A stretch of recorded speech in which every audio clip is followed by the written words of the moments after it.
na vida do cristão. Eles mantêm a nossa saúde espiritual e saúde emocional, sabe? Todo mundo tem preocupação, essa vida é difícil demais, mas nós temos que aprender a começar a orar pedindo e agradecendo a Deus. Verso 7. Então, olha o que acontece. Depois que vocês orarem, vocês experimentarão a paz de Deus, que excede todo entendimento e que guardará seu coração e a sua mente em Cristo Jesus. Quando nós estamos perturbados, a gente fica com a cabeça perturbada, as emoções bagunçadas, irritados. Mas Deus nos promete, através da sua palavra, que quando nós orarmos, vai vir uma paz, que a mente, o entendimento não consegue explicar. E ela vai guardar a nossa mente e o nosso coração em Cristo Jesus. Sabe quando tem aquela fogueira, tem alguma coisa pegando fogo, você joga água e faz... Ou quando você está com muito calor, você entra num ambiente que tem ar-condicionado, você faz... Ou com sede, bebe água gelada. É mais ou menos essa sensação, porque essa paz não tem como explicar. Eu estou usando exemplos com os quais a gente possa se familiarizar. Mas é isso que Cristo faz quando nós oramos. Verso 8. Por fim, irmãos, quero lhes dizer só mais uma coisa. Concentrem-se em tudo que é verdadeiro, tudo que é nobre, tudo que é correto, tudo que é puro, tudo que é amável e tudo que é admirável. Pensem no que é excelente e digno de louvor. Próximo. Continuem a praticar tudo o que aprenderam e receberam de mim. Tudo que ouviram de mim e me viram fazer. Então o Deus da paz estará com vocês. Estou falando aqui resumido, mas isso aqui daria uma mensagem inteira. Ele está falando agora, então, que você orou, você pediu o que você precisa. Você agradeceu por tudo que você já tem, que Deus fez, você lembrou? A paz de Deus guardou a sua mente e seu coração. Você veio aqui no culto, presta atenção no que você vai ouvir, no que você vai olhar a partir de agora. No que você vai colocar a sua mente, no que você vai ficar focando para a sua vida, que é o verso 8, volta lá. Guarda agora, foca no que é bom, no que é nobre, no que é verdadeiro, no que é justo, para que essa paz continue com você. A gente ora, agradece, aí a gente sai daqui. A gente pega o nosso telefone, né? Vai lá no Instagram, no WhatsApp, e aí você começa a olhar a vida de todo mundo, porque lá só tem coisa maravilhosa, ninguém põe problema. E você fala, ai, tanto que a minha vida é ruim. A paz que você recebeu aqui, você perdeu lá, porque você tirou os olhos. Então, mantenha os olhos no que é verdadeiro, que é de verdade. No que é justo, no que é bom, no que é correto, no que é puro, no que é amável. Amém, queridos? Então nós vamos orar agora. E nós vamos pedir por todos os nossos pedidos, tudo aquilo que a gente está precisando. Nós vamos lembrar de tudo que Deus já fez. Nós vamos agradecer. E nós vamos sair daqui, concentrados em tudo que é verdadeiro, tudo que é nobre, correto, puro, amável, admirável. Nós vamos sair daqui essa semana, nós vamos fazer o exercício de pensar no que é excelente e digno de louvor. Amém? Para que a gente não possa ser assolado e amarrado por tanta preocupação. Então vamos ficar em pé nos nossos lugares agora. Obrigada, Bruno. Se quiser deixar no 9, pode deixar. Nós vamos ficar nos lugares agora e você vai começar pedindo tudo que você precisa. Eu não sei qual que é a sua necessidade. Você que está aqui online também, nós vamos pedir. Feche seus olhos, vamos orar. Senhor, em nome de Jesus, nós estamos aqui porque a Tua palavra diz que nós precisamos nos alegrar. E Paulo nos ensina um caminho para nos alegrarmos no Senhor. Mas o nosso coração, Senhor, está lutando, Pai, contra as preocupações desses dias. Pai, eu não sei o que cada um dos irmãos está passando aqui, as necessidades, mas o Senhor conhece. Paizinho, nós queremos Te pedir agora, Senhor, porque o Senhor é o dono do universo inteiro. E o Senhor tem poder para nos dar tudo o que precisamos, Pai.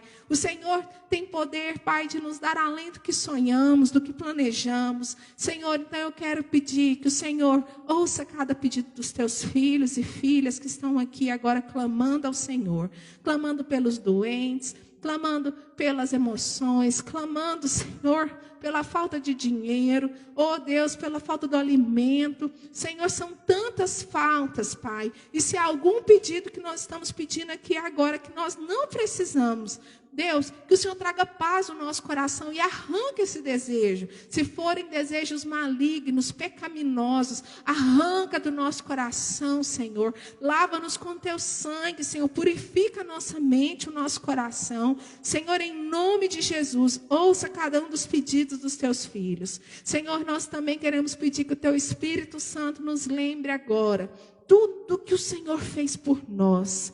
Pai, o Senhor é tão bom. Desde que nós nascemos, o Senhor está cuidando das nossas vidas. Nós já passamos por períodos tão difíceis e nós só saímos deles porque o Senhor nos resgatou. Porque o Senhor nos livrou.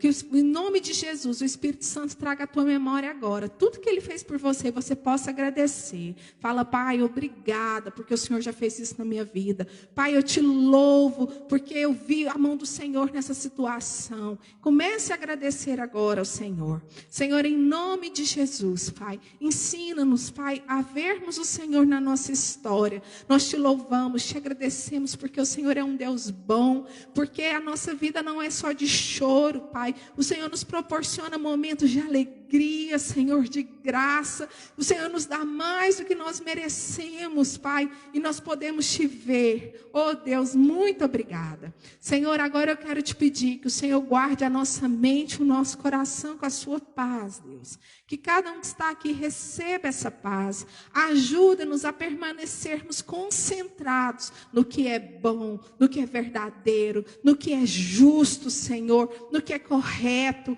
Deus, em nome de Jesus, que nada nesse mundo venha roubar a nossa paz. Não nos deixe ser enganados pelas mentiras do maligno. Senhor, nós pedimos isso a Ti essa manhã, em nome de Jesus. Amém, queridos? É por isso que quando você vem na igreja, você sai mais leve, mas não é por causa da igreja. Se você fizer isso na sua casa, você começar a orar, a agradecer a Deus e a pedir, você vai sentir a presença de Deus com você onde você estiver. Amém? Essa paz, ela não mora aqui. Ela habita em Deus, na presença de Deus. E por causa de Jesus, você pode chegar até Ele na hora que você quiser. E isso é maravilhoso demais. Amém? Os queridos podem sentar.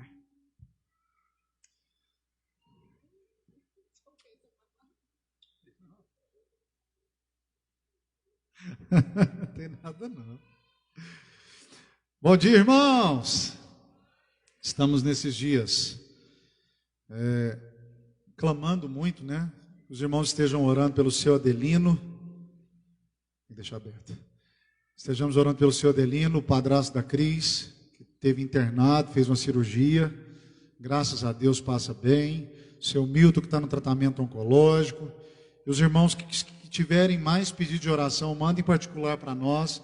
Os irmãos viram que no grupo da igreja, só os administradores é que podem escrever. Por quê? Porque às vezes ficava muita informação. Às vezes você estava falando um negócio sério, aí alguém sem querer põe um vídeo. Aí vira uma bagunça esse negócio. Negócio de grupo é complicado, né, irmãos? Eu particularmente não gosto. Mas a gente está colocando ali os alvos de oração para você estar orando durante a semana. Então, se você tem algum pedido, manda para a gente em particular, para que nós possamos passar para frente e todos estejamos orando. Nós temos orado por coisas que estão acontecendo em outros países também, que estão lá no grupo. Então, assim, vamos orar uns com os outros, vamos clamar, vamos interceder. Amém? E nesses dias o que nós mais precisamos é de milagre. Quem precisa de um milagre aí, em alguma área? Amém? Acho que todo mundo. E eu escolhi, nesse mês de março e abril, nós já estamos quase encerrando abril, encerrando não, está praticamente na metade, né? Mas já passou do meio. Eu escolhi que nós falássemos sobre os sinais, sobre os milagres que João relata no Evangelho de João. João escreve para nós alguns dos milagres que Jesus fez. Por que alguns? Porque o último versículo lá do capítulo 21 fala que se fosse escrever todos os milagres que Jesus fez, não caberiam nos livros. Isso é maravilhoso. Mas ele mostra 7 sinais que mostram quem é Jesus.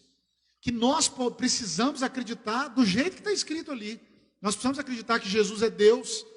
Nós precisamos acreditar que Jesus é o Criador de todas as coisas dos céus e da terra e que Ele está conosco. Se Ele prometeu que estaria conosco, como nós cantamos agora, tu não me deixarás, Ele não nos deixa mesmo. Ah, mas e se eu deixá-lo? Aí é outra história. Porque a promessa dele é que Ele estaria conosco, isso é maravilhoso. E você precisa confiar que Jesus está com você e que cuida de você. Amém, gente? Então eu queria que os irmãos abrissem suas Bíblias em João capítulo 6. João 6, nós vamos ler do verso 16 até o verso 21.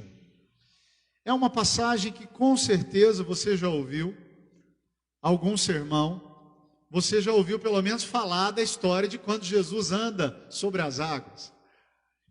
E eu vejo que Deus, Ele quer fazer coisas sobrenaturais nesses dias. Ah, eu tenho orado, parece que Deus não muda as circunstâncias. Se Ele não mudar a circunstância, Ele muda a gente. E isso é maravilhoso. Saber que Ele está nos moldando. João 6, do verso 16 ao 21. Vamos lá, vamos ler? Se você está sem Bíblia, acompanhe aqui no telão. Se você não tem uma Bíblia, pode procurar a gente que nós te damos uma Bíblia. Você não vai ficar sem Bíblia, não. Amém, irmãos? João 6,16. Ao entardecer, os discípulos de Jesus desceram à praia. Entraram no barco e atravessaram o mar em direção a Cafarnaum. Quando escureceu, porém, Jesus ainda não tinha vindo se encontrar com eles. Logo, um vento forte veio sobre eles e o mar ficou muito agitado. Depois de remarem 5 ou 6 quilômetros, de repente viram Jesus caminhando sobre o mar em direção ao barco. Ficaram aterrorizados. Mas ele lhes disse: sou eu, não tenham medo. Eles o receberam no barco e logo em seguida chegaram ao seu destino. Vamos orar? Mais uma vez. Senhor Jesus, muito obrigado. Nós te louvamos pelo privilégio de estarmos reunidos aqui. Que o Senhor abençoe aqueles que estão em casa também, que não podem estar aqui. Deus, em nome de Jesus, aonde esse vídeo chegar, aonde essa mensagem da sua palavra chegar, que as pessoas sejam marcadas, transformadas, que elas entendam quem o Senhor é, e que em nome de Jesus, Pai, o Senhor possa guardar o coração, a alma, a mente, de todas as pessoas, como o meu bem acabou de dizer aqui, Pai, em nome de Jesus, que o Senhor possa guardar as nossas famílias, nos proteger de todo mal, em nome de Jesus, Pai, que o Senhor possa fazer coisas grandiosas ainda essa manhã. Traga glória ao seu nome, Senhor, e que em nome de Jesus nós entendamos o que o texto realmente diz, que isso fique gravado na nossa mente, no nosso coração. Nós oramos, Pai, por todos os irmãos que se reúnem no mundo, aqueles que realmente frequentam uma comunidade bíblica. Deus, ajuda-nos, Senhor, ajuda-nos, Senhor. Cale a voz dos falsos profetas, que têm enganado tanta gente, tem feito gente acreditar nas coisas do jeito errado. Deus, em nome de Jesus, que a fé verdadeira, a fé da palavra, interpretada de acordo com a Escritura, possa chegar à casa de cada um, às famílias, e possa trazer salvação. Nós te agradecemos e te louvamos em nome de Jesus. Amém. Bom, esse hoje é um dos 7 sinais que o apóstolo João escreveu para que nós aprendêssemos quem Jesus é. O primeiro sinal, quem lembra que nós falamos? Jesus transformou o quê em o quê? A água em vinho. Transformou um elemento em outro. Isso é uma coisa que só Deus pode fazer. Já imaginou se a gente pudesse pegar a terra e fazer ouro? Que era o que a turma da alquimia queria fazer. Na Idade Média isso foi muito comum, o pessoal tentando fazer isso. Segunda foi a cura do filho do oficial do rei.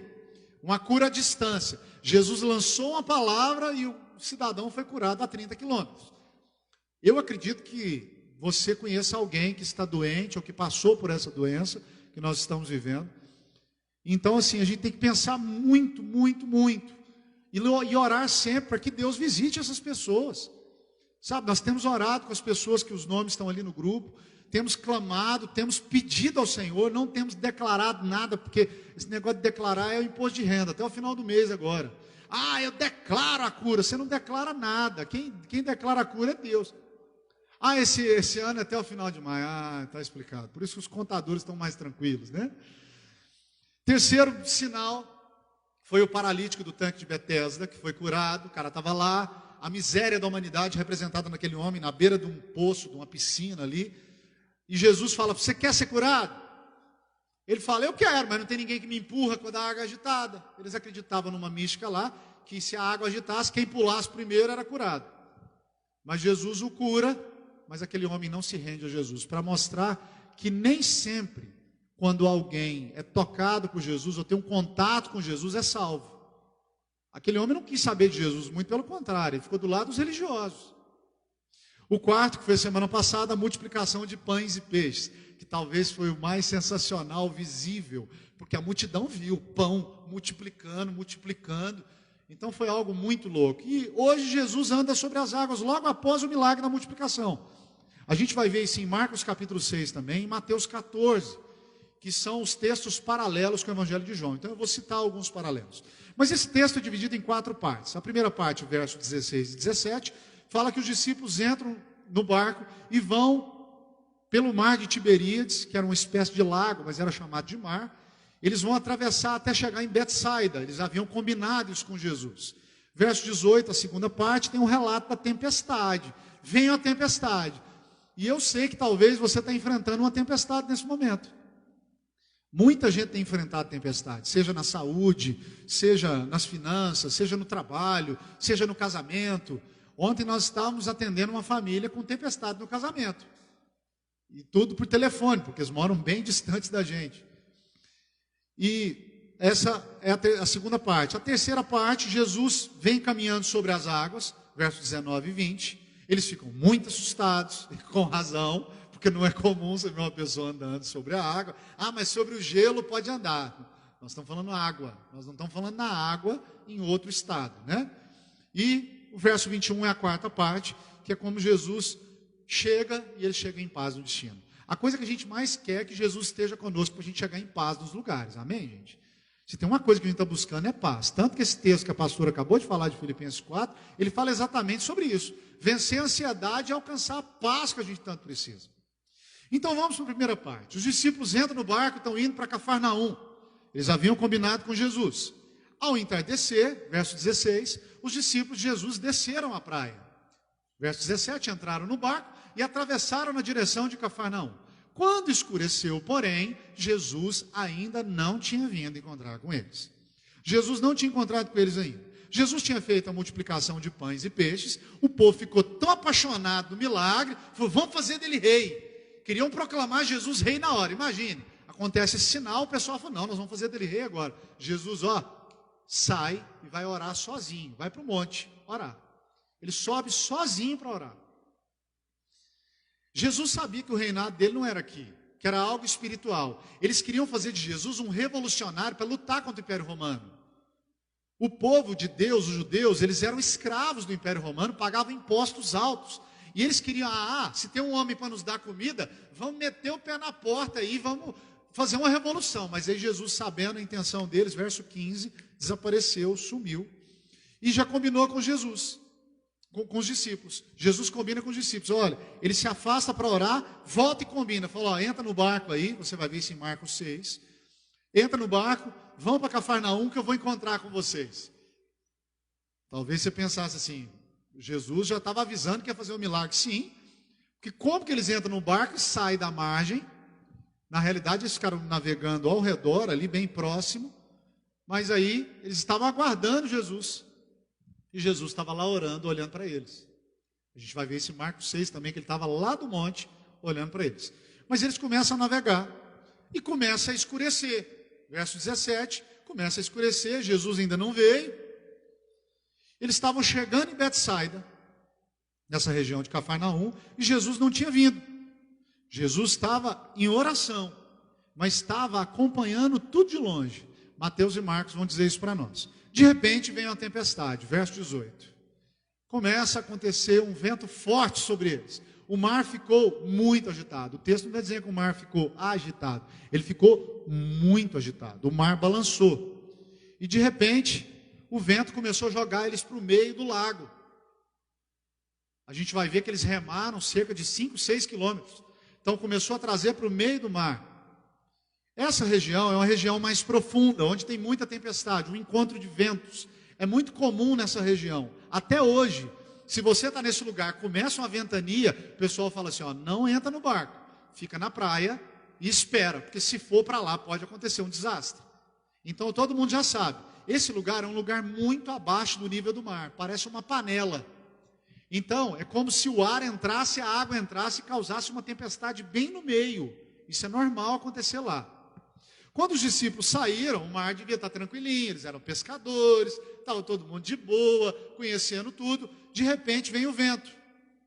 E agora a noite vem. Gente, brigar com a tempestade de dia é uma coisa. Agora de noite, sabe quando você parece que o negócio não vai piorar e piora?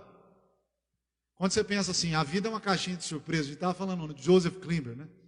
Tem gente que parece que está só piorando a situação. Mas aqui havia um risco muito grande de afogamento para eles, mesmo sendo pescadores. E a tempestade já durava muito tempo. Essa extensão do mar era de cerca de 10 quilômetros. Eles estavam lá no meio. E não tinha como ir para lá nem para cá, porque o vento sacudia tudo. Naquela angústia, lutando, de repente vem um vulto caminhando. Já não bastava a tempestade, vem um cidadão andando sobre a água. Eles pensaram o quê? Verso 19. Eles pensaram que era um fantasma. A gente vai ver isso principalmente em Mateus 14. Depois de remarem 5 ou 6 quilômetros, de repente viram Jesus caminhando sobre o mar. No livro de Marcos, no capítulo 6, fala, eles não sabiam. E eles ficaram aterrorizados. Os 3 evangelhos falam que eles ficaram desesperados. Os discípulos ficaram tudo doidos. Alguns críticos vão falar assim, não acredito muito nesse negócio de Jesus ter andado no mar, não. Isso aí pode ter sido uma ilusão de ótica, porque eles estavam lá, o barco balançando, parecia que ele estava vindo sobre a água, mas ele estava caminhando mesmo na beira da praia. Não dá para acreditar nisso, né? Mas alguns acham que os discípulos estavam com ilusão de ótica, não idiótica, né? Mas os pescadores eram discípulos. Os discípulos eram pescadores, eles sabiam muito bem. Mas alguns disseram, não, mas Jesus sabia onde tinha pedra, ele foi pisando nas pedras. Mas por que eles ficaram tão assustados? Porque a tempestade veio, tem coisas que nos espantam, mas tem coisas que nos espantam mais ainda. Mas por que o terror quando essa tempestade, quando ele vem andando sobre as águas? E os 3 evangelhos vão narrar esse terror deles, eles começaram a ficar com medo. Mateus e Marcos dizem que eles acharam que era um fantasma, ou talvez o demônio que causou aquela tempestade. Então pensa, você está no meio de uma tempestade, aí de repente parece que tem um demônio te assolando. Você já está mal, aí parece que Satanás vem para te tentar. Eu fico pensando como a nossa imaginação faz com que os nossos problemas fiquem maiores. É impressionante. Tem gente que sente o negócio antes dele acontecer. É isso que a ansiedade faz com a gente. O texto que a pastora acabou de usar aqui é exatamente isso. Eu preciso ocupar a minha mente, como no verso 8, com o que é puro, justo, verdadeiro, que tem virtude e louvor, senão eu vou surtar. Tem gente que surta hoje. A saúde mental das pessoas está muito comprometida. E eu só vou entender que está tudo no controle da mão de Deus se eu meditar em coisa boa. Senão eu vou ficar desesperado. Eu fico pensando que o que nós imaginamos é o que nos faz sofrer. Será que fulano vai fazer isso? Será que vai dar errado? Será que isso? Por que isso? A nossa mente é terrível. Tem gente que tem uma índole mais ansiosa. Normalmente essas pessoas comem unha. Eu não vou nem perguntar quem come unha aqui. É a famosa onicofagia. Tem pessoas que têm a índole ansiosa. Tem gente com quem eu converso, a pessoa não espera eu terminar a frase. Ela fala algo junto comigo. Mas peraí, sou eu que estou falando. Sabe, aquelas pessoas que, quando você conhece alguém assim, você está falando com a pessoa, ela fala um negócio, você fala assim, estou indo para o estado, ele fala junto com você ao final. Estou indo para casa, asa, ele fala junto, não, calma aí. Pessoas com índole ansiosa. Então, imagine a mente desses discípulos. Veio a tempestade, de repente vem alguém andando sobre o mar. Eles ficaram apavorados. Mas o verso 20 e 21, Jesus acalma eles. Já a parte final do texto. Verso 20, Jesus disse, sou eu, tenham calma. Acalme-se, não tenham medo. Eu acho isso maravilhoso, porque Jesus está dizendo, ó, gente, não é um fantasma não, gente, sou eu. Tem hora que algumas pessoas falam assim, eu estou passando uma tempestade na minha vida, só pode ser o diabo, às vezes é Deus, ensinando você a confiar nele. Poxa, mas Deus manda a tempestade? Claro, Deus corrige só quem ama, gente. Tem tempestade que vai nos ensinar a orar mais. Se você está vivendo um momento difícil, e já te fez orar, já te abençoou o momento difícil.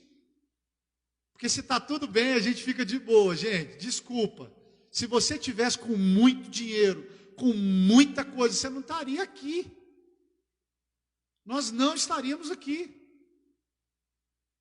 Por isso que eu gosto muito de John Wesley, que ele falava tão pouco, tão logo o dinheiro vem para minha mão, eu distribuo ele para ele não contaminar meu coração.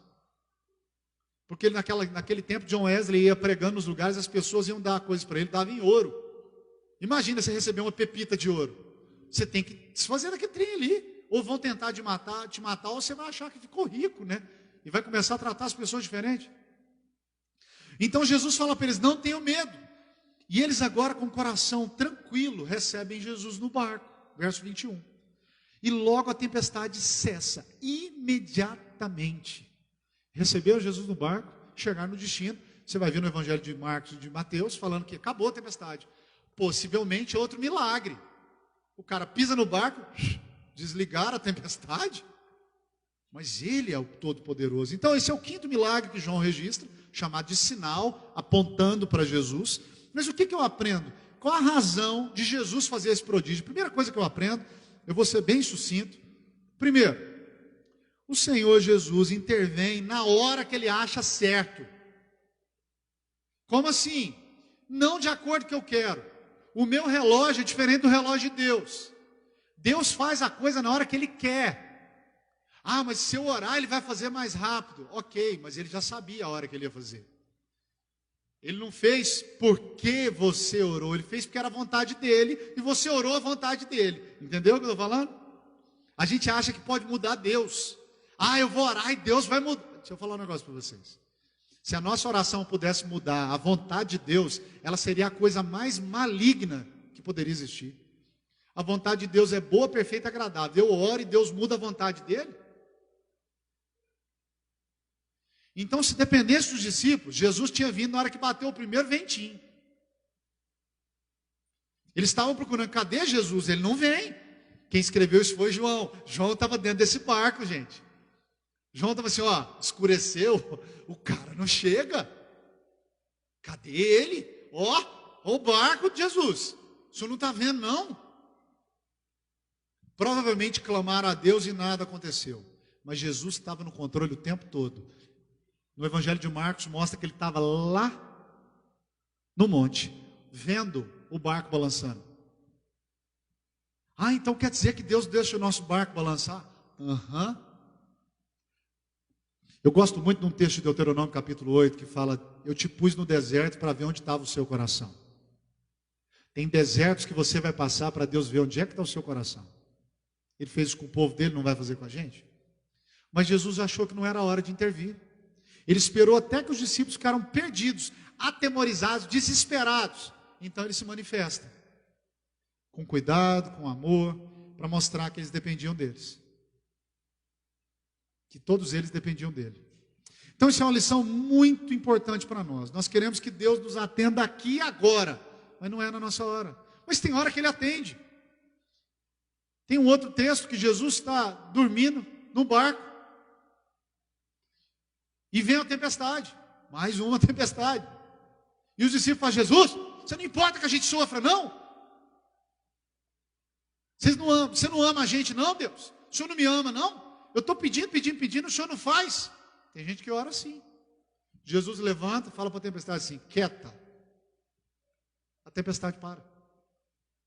Tem hora que Ele faz. A gente quer livramento, é agora, na hora, no meu relógio. Deus, ó que oração, ó meu relógio, Deus. E muitas vezes o sofrimento prolonga. O sofrimento continua. Mas eu aprendo uma coisa com esse texto. Eu não escolho quando a tempestade vem. É lógico que tem coisa que eu semei e colho. Mas eu não escolho quando a tempestade vem. E não é que Deus não está vendo. Ele é onisciente, onipresente. Ele vê tudo, sabe tudo. Mas Ele sabe a hora de intervir. Ele sabe que o sofrimento, a dor, a expectativa nos ajuda a entender a oração e depender dele. Nós precisamos depender mais de Deus. Quando eu digo nós, todos nós, gente, senão a gente começa a achar que é tudo aqui, ó, na força do braço. O fato que as suas orações não estão sendo atendidas, eu estou pedindo já tem um tempão, não quer dizer que Deus esqueceu de você. Tem algum propósito. Hudson Taylor, que foi um missionário inglês na China, um homem muito especial, um homem que uma vez pagaram para falar mal dele, contrataram um cara para falar mal de Hudson Taylor, contrataram um cara para fazer um dossiê falando mal dele, descobrir algum podre dele, fizeram uma CPI para tentar descobrir lá no meio do povo lá, algum problema de Hudson Taylor. Pegaram um homem ateu, falou, esse cara aí fala de um Deus aí, vai investigar a vida dele. Um mês depois voltou o cara e aí descobriu algum problema? Falou, não, virei cristão. A vida desse homem mudou a minha. Hudson Taylor deixou uma frase falando o seguinte: mais importante do que sair de uma situação difícil é aprender o que Deus está ensinando com ela. O que Deus está te ensinando nesses dias, nessa tempestade que está todo mundo vivendo?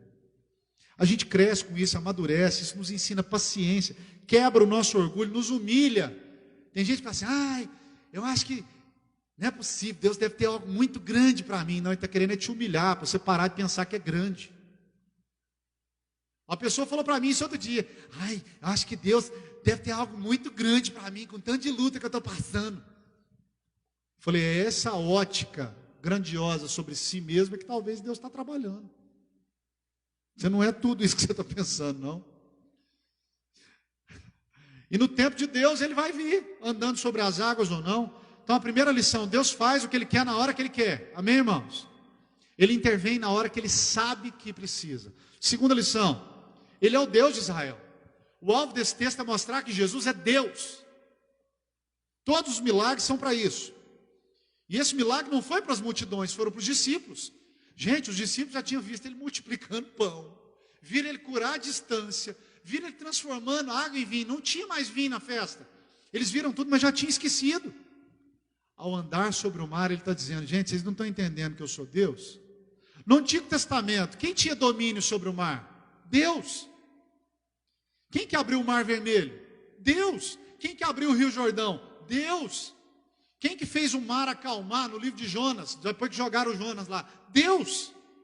Bruno, para nós, por favor, Salmo 107, verso 28 e 29.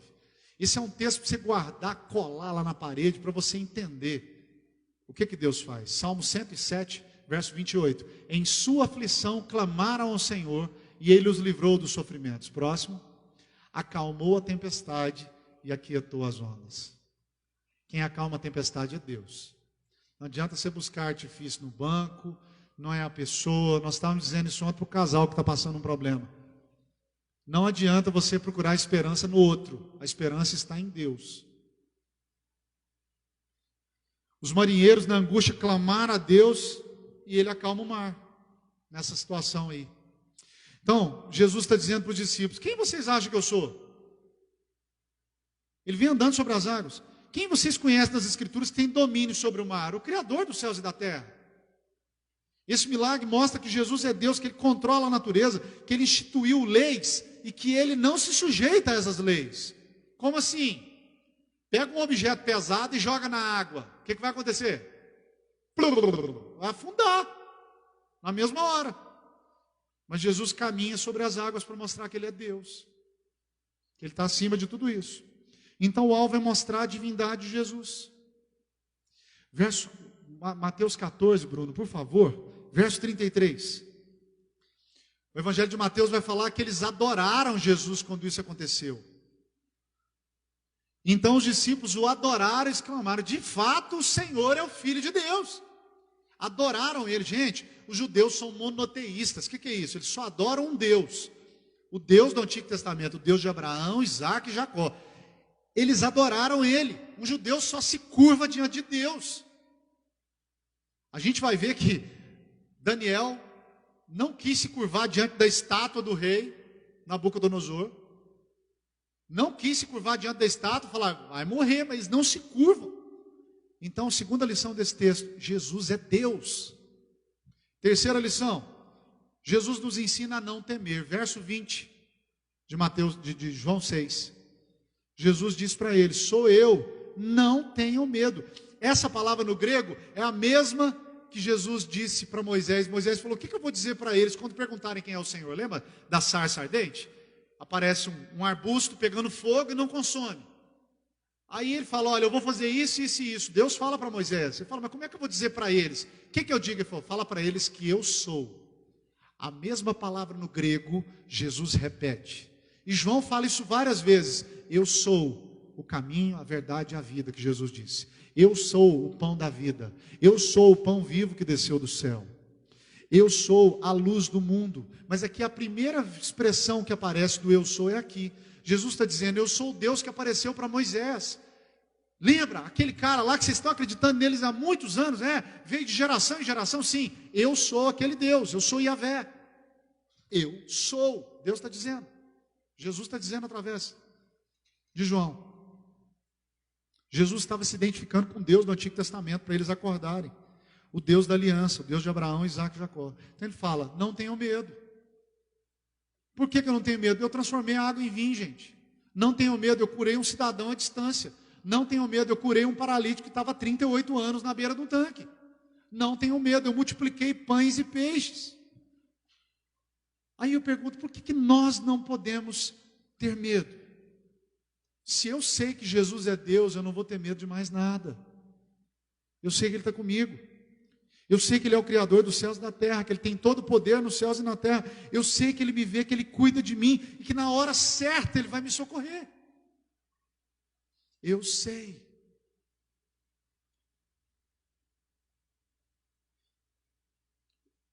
Eu estou terminando de ler o livro de Jó mais uma vez. E eu amo quando chega no capítulo 19, os amigos de Jó estão acusando ele: ó, você está passando essa tempestade aí porque você está em pecado.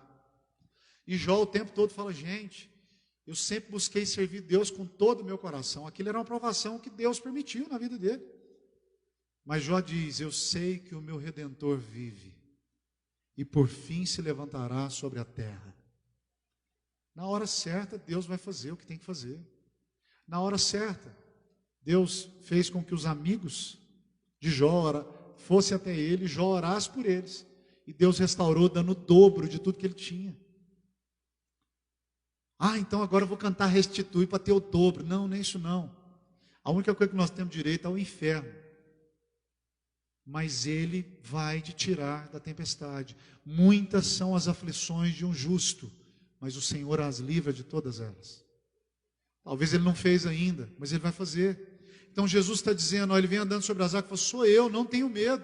Porque quem conhece Jesus sabe que não precisa sentir medo. Amém, irmãos?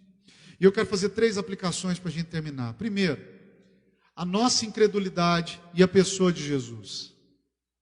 Para ser cristão, eu tenho que reconhecer que Jesus é Deus. Jesus não é um ser melhorado. Foi um ser muito bom. O Alcorão diz que Jesus foi um ser iluminado. Ele era como um anjo, mas não fala que ele é Deus. Mas a Bíblia diz que Jesus é Deus. E João afirma isso aqui. Não são cristãs aceitas que negam a divindade de Jesus.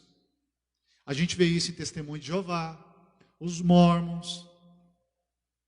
Apesar de ter uma linguagem totalmente diferente, uma imagem totalmente diferente, acham que Jesus foi só um homem especial, mas a Bíblia é clara que Jesus é Deus, e Ele veio para nos redimir de todos os pecados, para pagar o nosso pecado na cruz. Mas o ponto mais importante desse texto, dentro dessa aplicação, é que esse texto nos chama para crer em Jesus. Você precisa crer em Jesus, confessá-lo e adorá-lo, que Ele é o único Filho de Deus, o único mediador entre Deus e os homens. Não existe ninguém que intercede entre nós e Deus, a não ser Jesus Cristo. É isso que eu preciso entender. Se você crê nisso, você é cristão, porque essa é a religião verdadeira. Arthur, vem subindo para cá, por favor. Segundo, talvez você até creia, mas você precisa trazer Jesus para dentro do barco. Os discípulos, a última coisa que eles fizeram, verso 21, pode pular para nós, Bruno, por favor. Jesus entra no barco, ele chega no destino. Eu fico pensando o seguinte: tem gente que Jesus vai entrar no finalzinho da vida dele e ele vai partir. Glória a Deus por isso. Mas tem gente que vai ter um monte de oportunidade e não está nem aí para ele. Infelizmente. Cristianismo é ouvir dizer, Deus dizendo, sou eu. E você dizer para ele, Senhor, tá bom, não vou ter mais medo. Isso é cristianismo. Terceiro e último, se você acha que a tempestade está durando demais, pastor, minha luta, você não tem ideia do que eu estou passando. Ouça as palavras de Jesus, sou eu, não tenha medo. É tudo no tempo dele, da maneira dele. Até lá ele está te treinando. E vai chegar a hora dele. Se ele tiver que vir sobre as águas, vai chegar. Talvez você fale, mas eu estou me sentindo dentro do caldeirão. Esse mundo hoje, tanta indefinição. Ai, será que eu vou morrer de Covid? Se a minha alma teme ao amanhã, como uma canção que a gente canta, e o coração não vê o cuidado, ainda assim eu vou confiar. É isso que o João está ensinando para nós. A gente pode confiar que Deus está conosco, porque no tempo dele ele vai vir. Ah, mas como que eu sei que ele vai vir? Ele prometeu. E ele é fiel para cumprir tudo que ele prometeu. Ele vai cuidar de você. Ele vai trazer as coisas no tempo certo. Ele vai colocar tudo no lugar certo. Mas você tem que convidá-lo para o barco. Automaticamente, quando Jesus entra no barco, algumas coisas da nossa vida saem do barco. Quando Jesus vem para dentro do nosso barco, eu já não posso viver do jeito que eu quero. Que agora eu vivo para agradar a Deus.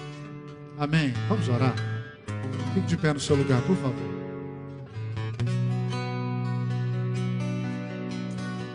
Eu quero que você essa manhã, em nome de Jesus, lembre quem Jesus é. E se Ele é Deus para você, queria que você levantasse a sua voz, os seus olhos para o céu e dissesse, Senhor, eu lembro quem é o Senhor. Acalma o meu medo, tira de mim toda angústia. Me ajude se o meu problema é financeiro, ou no casamento, ou sentimental. Tira a minha angústia, Senhor. Em nome de Jesus. Se o meu problema é na saúde, se o meu problema é que eu estou com filhos rebeldes, meu marido ou minha esposa está difícil demais, problema no trabalho, clame ao Senhor, fala, Senhor, aquieta meu coração. Deus, em nome de Jesus, liberta o seu povo. Abençoa essa comunidade, Senhor. Abençoa-nos para que nós possamos ver o que o Senhor quer que nós vejamos. Que nós reconheçamos a sua divindade, Senhor, e proclamemos a sua glória com a nossa vida. Em nome de Jesus. Em nome de Jesus.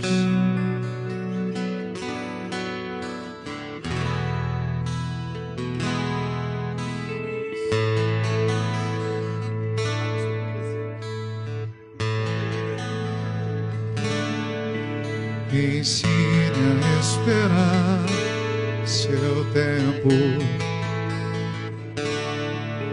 Me ensine a compreender os seus projetos. O seu tempo não é o mesmo que o meu, Senhor. O seu tempo é o melhor para mim. Leve-me a entender sua vontade.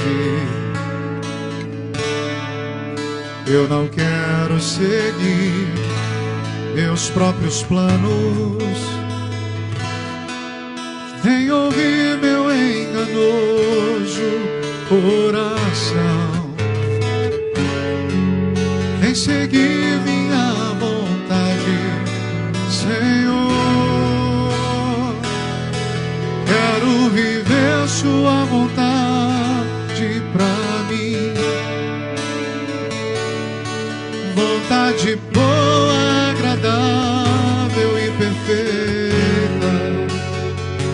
O seu tempo, o seu modo, seus planos, os seus sonhos que um dia sonhou para mim.